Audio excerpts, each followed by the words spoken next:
ഒന്നുമില്ല.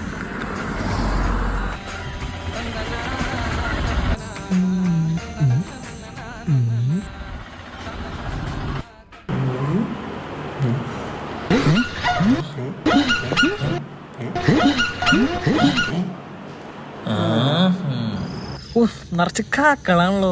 അതിനിപ്പോ എന്ത് കാക്കല്ലേ? ഹലോ ബാബേ, നിറച്ച് കാക്കളാ. ഞാൻ അവിടെ നിന്ന് മാറിയിരുന്നു. കാക്ക തലതൂറിയ ഐസ് പറയുന്നു. കാക്ക തലത്തറി ഐസ് പറയും. ഇനി തോറോ? തലേ വീണാലേ പ്രശ്നമുള്ളൂ. ഇവിടെ ആണെങ്കിൽ നിറച്ച് കാക്കകള്.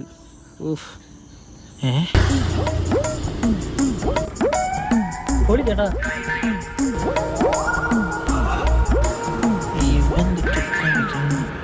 ഞാൻ പറഞ്ഞത് കേട്ടാ? ടെസ്റ്റ് അടിക്കാം. എടീ, എത്ര മണി?